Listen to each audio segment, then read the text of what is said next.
සුබ දවසක් අදත් ආයුබෝවන් කියලා සාදරයෙන් පිළිගන්නවා ඔයාලා තුරුලිය YouTube නාලිකාවට. අද අපි තුරුලිය YouTube නාලිකාවෙන් ඔයාලත් එක්ක දැනුම බෙදා හදාගන්නේ දියවැඩියාව පාලනය කරගන්නේ කොහොමද කියන එක ගැන. ඉතින් වර්තමානයේ වෙද්දී ලෝකයේ විතරක් නෙමෙයි ශ්‍රී ලංකාවෙත් ඉතාම ශීඝ්‍රයෙන් මේ දියවැඩියා රෝගීන් ප්‍රමාණය වැඩි වෙමින් ඉන්නවා.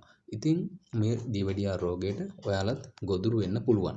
බොහෝ නොවන රෝග කාණ්ඩයට අයත් වෙන දියවැඩියාව කියන්නේ ඇත්තටම නිහඬ මාරයෙක්. ඉතින් මේ නිහඬ මාරයට ගොදුරු වෙන්න අපි කවුරුත් පුළුවන්, විශේෂයෙන්ම වර්තමානයේ වෙද්දී අපි ලබා ගන්න ආහාරات එක්ක තමයි මේ දියවැඩියා රෝගය ශීඝ්‍රයෙන්ම ඇති වෙන්න පටන් අරගෙන තියෙන්නේ. ඉතින් කොයි වර්තමානයේදී කොයි තරම් නිරෝගීව ඉන්න කෙනෙක් වුණත් මේ රටේ අපි භාවිතා කරන ආහාර නිසා අනිවාර්යයෙන්ම දියවැඩියාව හැදීමේ අවදානමක් තියෙනවා. ඒ නිසා ඒ ගැන දැඩිසේ අවධානය යොමු කරන කෙනෙක් නම් මම හිතනවා මේ වීඩියෝව ඔයාට ප්‍රයෝජනවත් වෙයි. අද මේ වීඩියෝවෙන් අපි ඔයාලව දැනුවත් කරන්නේ කරවිල භාවිතය හරහා දියවැඩියාව පාලනය කරගන්න පුළුවන්. ඒක කොයි විදිහට භාවිතා කරොත්ද කියන එක ගැන. එහෙනම් ඉතින් අපි වීඩියෝවට යමු.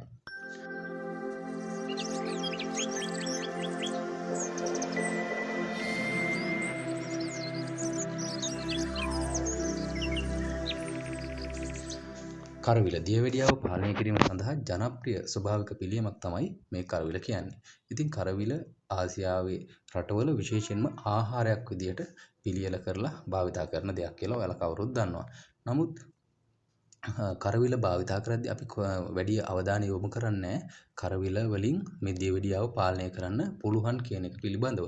ඉතින් රුධිරයේ සීනි අඩු කිරීමේ ගුණාංගය සඳහා සාම්ප්‍රදායිකව අපේ වෙදකම් වලදී කරවිල භාවිතා කරනවා. කරවිල වල මේ ඉනිසියුලින් සංවේදීතාවය වැඩි කිරීමෙන් සහ සෛල මගින් ග්ලූකෝස් අවශෝෂණය ප්‍රවර්ධනය කිරීමෙන් රුධිරයේ සීනි මට්ටම නියාමනය කිරීමට උපකාරී වන සංයෝග අඩංගු බව සොයාගෙන තියෙනවා. ඉතින් දියවැඩියාව ආශ්‍රිත සංකූලතා වර්ධනය දායක වන සාධකයක් වෙන ඔක්සිකාරක ආතතිය අඩු කිරීමට උපකාරී වෙන ප්‍රතිඔක්සිකාරක ගුණයක් මෙන්න මේ කරවිලවල තියෙනවා. ඉතින් ඒ නිසා ඔයත් ඔයාගේ ආහාර වේලට සතියකට 2-3 වතාවක් කරවිල එකතු කරගන්න අමතක කරන්න එපා. ඉතින් කරවිල ආහාරයක් විදිහට නැතුව ඔයාලට තවත් භාවිතා කරන්න පුළුවන් ක්‍රමයක් තමයි කරවිල යුස.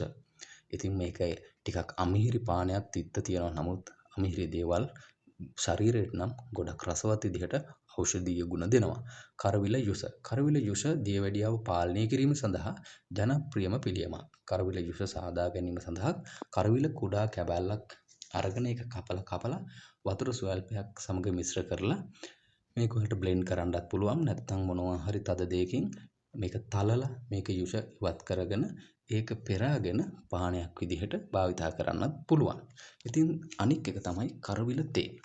වර්තමානයේ වෙද්දී පේර කොළ, කටුවනොද කොළ මේ වගේ නොයෙකුත් දේවල් අපි තේ පානයක් විදිහට භාවිතා කරන හැටි ඔයාලට වීඩියෝ වල දැනුවත් කරලා තියෙනවා. කරවිල තේ අපගේ දියවැඩියාව රෝගය මර්ධනය කරගන්න ගොඩක්ම වැදගත් වෙන තේ වර්ගයක්. නමුත් බොහෝ දෙනා අතර මේක ප්‍රචලිත නම් නැහැ.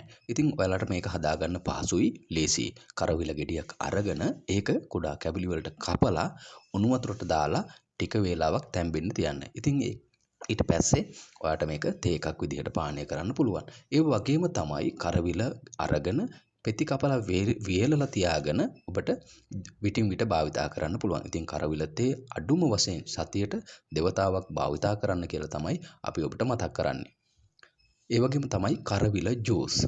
ඉතින් කරවිල ජූස් ඔයාලා බීලා නැතුව ඇති. මේක ගොඩක් දෙනෙක් බොන්නේ නැහැ, මේක තිත්තයි කියලා. නමුත් ඇත්තටම ඊටාම ගුණ පානයක්. කරවිල ගෙඩියක් අරගෙන ඇට ඉවත් කරලා හොඳින් මේ කරවිල ගෙඩිය බ්ලෙන්ඩර් කරලා හරි නැත්නම් කුඩා කැබලි වෙනතුරු හොඳට මිරිකලා ඒ කොටස් සියල්ලම ඔබට පානයක් විදිහට සකස් කරගෙන පානය කරන්න පුළුවන්. ඉතින් අද අපි තුරුලි YouTube නාලිකාවෙන් ඔයාලව දැනුවත් කරේ ශීඝ්‍රයෙන් පැතිරලා යන දියවැඩියා රෝගය. මේක බාල මහලු කොයි කාතරත් ශීඝ්‍රයෙන් පැතිර යන දෙයක්. මේකට බලපාන ප්‍රධානම සාධකය තමයි අපි ආහාරයට ගන්න විෂ ආහාර, පිෂ්ඨ සහිත ආහාර, විශේෂයෙන්ම ගුණාත්මක නොවන ආහාර. ඒ නිසා ඔබගේ සෞඛ්‍ය කෙරෙහි දැඩි අවධානයක් යොමු කළ යුතුමයි. ඒ නිසා මේ වගේ සෞඛ්‍ය ආරක්ෂිත ආහාර විටින් විට ඔබගේ ආහාර වලට එකතු කරගන්න. ඉතින් තවත් මේ වගේ වීඩියෝ එකකින් හමු වෙමු. ස්තුතියි.